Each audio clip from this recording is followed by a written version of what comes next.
आप देख रहे हैं आपका अपना टीवी चैनल आरजे रमझाझर, जज्बात के रंग, भरोसा के साथ।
ये उस गांव में सबसे ज्यादा मरीज है, आसपास में है, वहाँ इसका दुखता है कैसे नॉर्मली।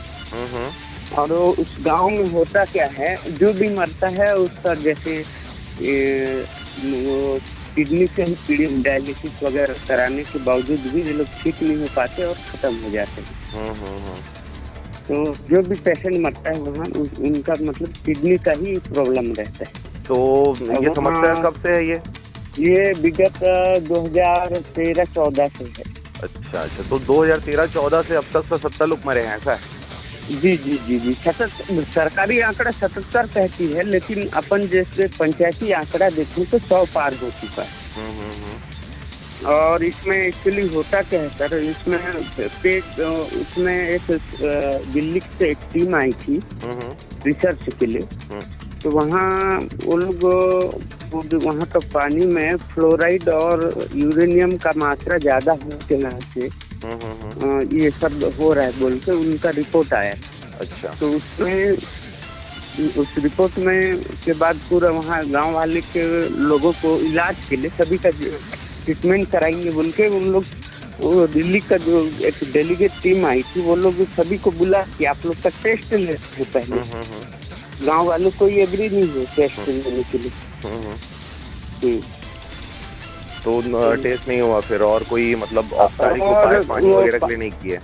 पानी वगैरह के लिए अभी जो वर्तमान में रमन सरकार, जो पिछले बार रमन सरकार थी, तो वो वहाँ फिल्टर वाटर का व्यवस्था किया गया था, किंतु वो फिल्टर वाटर अब इधर का वोल्टेज इतना लो रहता है गरियाबंद जिले में कि वो फिल्टर बिना लाइट के चल नहीं पा रहा है। तो उस पर सोलर व्यवस्था की गई है। उसके बावजूद भी अब बार बार वही केस देखना पड़ रहा है। किडनी रोग से अभी विगत 16 मार्च को एक मौत हुई थी। विगत 1 महीना पूर्व एक मौत हुई थी, उसका ही अभी 16 मार्च आज है, अभी एक और मौत हुई। मतलब हर महीना यहाँ एक जाते रहते हैं।